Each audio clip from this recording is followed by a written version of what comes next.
hal penting juga yang perlu diperhatikan adalah kebutuhan informasinya. Sangat penting ya, yang namanya sebuah sistem itu output-nya adalah informasi.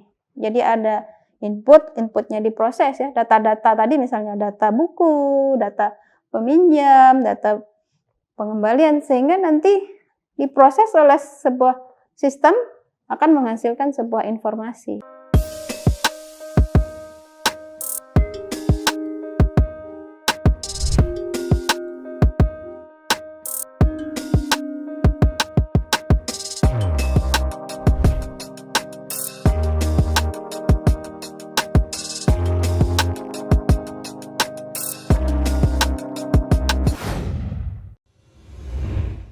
Assalamualaikum warahmatullahi wabarakatuh. Ketemu lagi dengan saya, Damayanti, dosen Fakultas Teknik dan Ilmu Komputer Universitas Teknokrat Indonesia. Kali ini kita akan membahas perkuliahan pada mata kuliah Analisis dan Perancangan Sistem Informasi.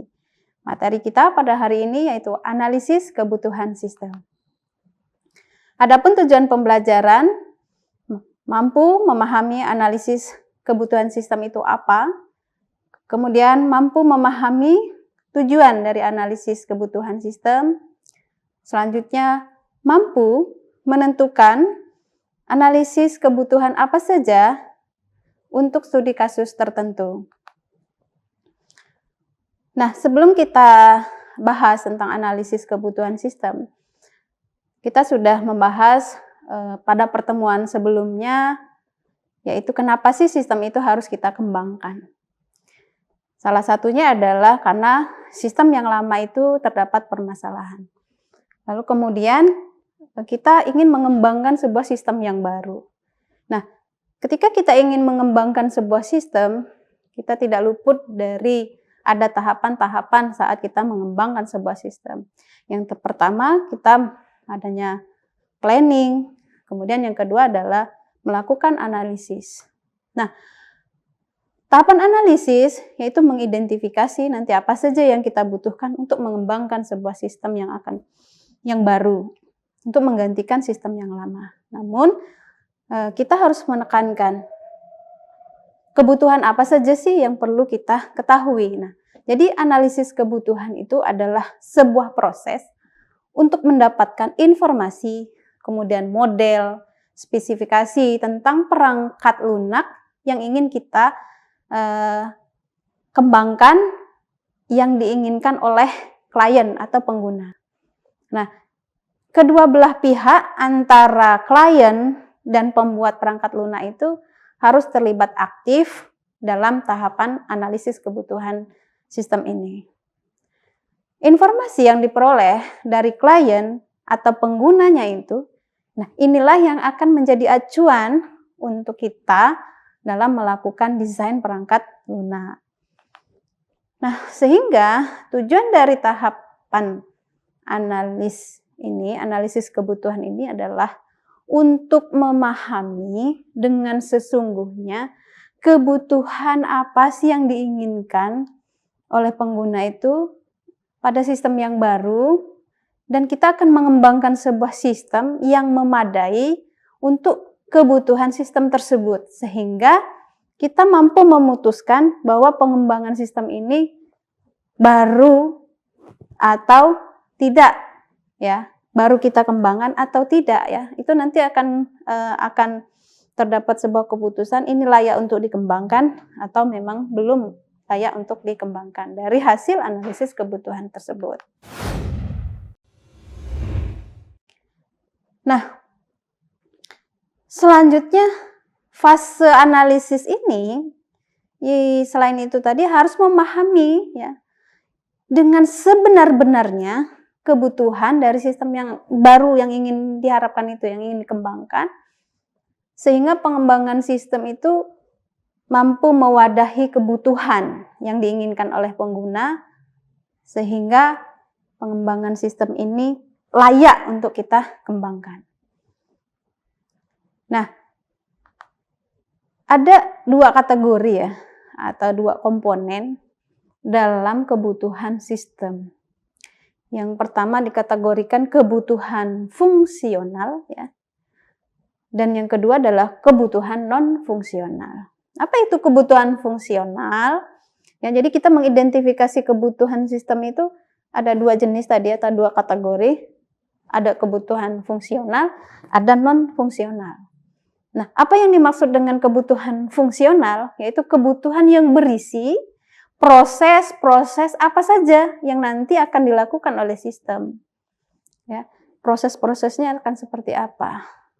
Contoh misalnya, sistem informasi perpustakaan. Nah, nanti akan kita identifikasi kebutuhan fungsionalnya apa saja. Nah, yang kedua, kategori yang kedua adalah kebutuhan non-fungsional. Yaitu kebutuhan seperti apa? Kebutuhan pendukung yang dimiliki oleh sistem. Misalnya, kebutuhan operasional, kebutuhan keamanannya, kebutuhan informasi, kinerjanya nanti mau seperti apa, beserta usernya nanti mau gimana, dan tampilan interface-nya nanti akan seperti apa. Nah, kita bahas tentang kebutuhan fungsional. Contohnya, seperti apa sih? Jadi, klien itu ingin gitu ya, kalau ingin membuat sistem informasi perpustakaan, kliennya itu ingin seperti apa, butuhnya seperti apa. Jadi sistem yang akan dikembangkan itu nanti maunya gimana. Nah, kita harus identifikasi seperti apa kebutuhan fungsional. Misal, yang pertama, sistem itu harus mampu menguploadkan data buku. Nah, itu sebuah prioritas, harus ada. Kan namanya sistem informasi perpustakaan. Tentunya, ya harus bisa. Sistem itu harus bisa atau harus mampu menginputkan data buku. Yang kedua, sistem harus mampu menginputkan data anggota atau peminjam. Ya namanya peminjaman ya. Perpustakaan itu kan ada yang pinjam. Bukunya ada yang pinjam. Berarti sistemnya harus bisa menginputkan data peminjam atau data anggota. Ini itu harus ada. Kemudian sistem harus dapat melakukan transaksi peminjaman. Nah, itu kan fungsional ya, proses-proses yang harus ada di dalam sebuah sistem perpustakaan. Kemudian apalagi sistem harus dapat melakukan transaksi pengembalian buku, karena buku kalau sudah dipinjam harus dikembalikan. Nah, itu harus ada di dalam sebuah sistem perpustakaan. Itu contoh sistem analisis kebutuhan fungsional. Nah, tadi sudah saya contohkan seperti apa. Misalnya sistem mampu menginputkan data buku.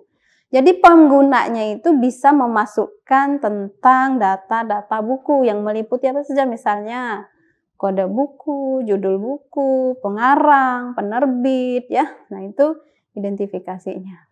Kemudian pengguna juga bisa menghitung berapa sih jumlah buku secara keseluruhan. Dan juga bisa per kategori misalnya ya, bukunya. Nah, jadi penggunanya itu inginnya seperti itu. Nah, ini masuk pada analisis kebutuhan fungsional. Nah, tadi ya, sistem harus bisa inputkan data buku, kemudian bisa inputkan data pengguna atau data peminjam ya. Kemudian data anggota. Apa saja kalau data anggota? Misalnya ada memasukkan data apa? Nama ya, nomor anggota, alamat, nomor telepon. Nah, penting ya. Jadi ketika kita mengidentifikasi data-data itu juga harus juga disesuaikan apa data yang seperti apa yang diinginkan oleh penggunanya nanti. Kemudian pengguna juga dapat mencetak kartu anggota. Nah, ini kan analisis kebutuhan fungsional. Jadi klien kita pengen, karena dia pengen buat sistem informasi perpustakaan, dia pengen dong pengguna itu bisa cetak kartu anggotanya. Di sistemnya itu nanti pengguna itu bisa cetak kartu anggota. Ketika dia pinjam, dia bisa serahkan kartu anggotanya atau kartu peminjamannya itu kepada adminnya. Nah, kemudian kebutuhan selanjutnya yang fungsional, transaksi misalnya di perpustakaan itu kan ada transaksi peminjaman buku. Nah, ini gimana sih? Berarti sistemnya itu dapat melakukan transaksi peminjaman. Sistem dapat melakukan jumlah buku yang dipinjam oleh peminjam. Kemudian sistem itu dapat menampilkan tanggal secara otomatis ya di dalam sebuah sistemnya itu di perpustakaan. Jadi akan ketahuan kapan dia harus mengembalikan. Itu akan nampil secara otomatis. Nah, kebutuhan-kebutuhan inilah yang disebut dengan kebutuhan fungsional ya. Kemudian apalagi sistem dapat mengetahui apakah buku yang dipinjam itu sudah dikembalikan apa belum. Sistem juga sudah dapat menampilkan data peminjam yang paling sering minjam buku juga bisa ditampilkan secara otomatis. Nah, ini klien kita inginnya seperti itu misalnya.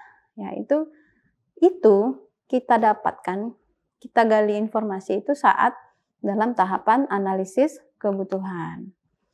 Selanjutnya tadi misalnya sistem harus dapat melakukan transaksi pengembalian ya. Tadi sudah minjem, berarti sistem perpustakaannya nanti klien itu pengennya sistem itu dapat melakukan transaksi pengembalian buku. Kemudian transaksi menampilkan denda apabila itu terdapat denda misalnya. Itu secara otomatis sudah tampil gitu ya.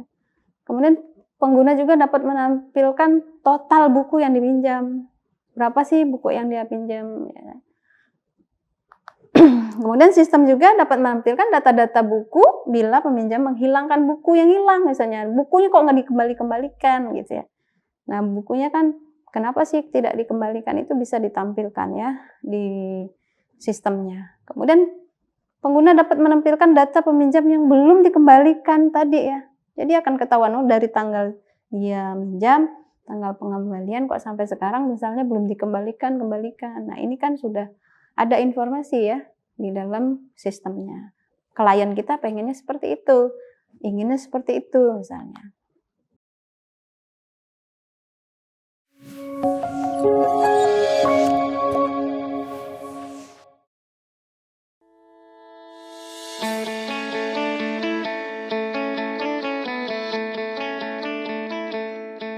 Lampung, the Treasures of Sumatra, is a province that becomes the gateway to the Sumatra Island. Lampung has 2 municipalities and 13 districts, consisting of 234 sub-districts. The province, with an area of 35,587 kilometer squares, owns millions of extraordinary natural beauty. Education in Lampung province is also highly considered and colored by the existence of Universitas Teknokrat Indonesia.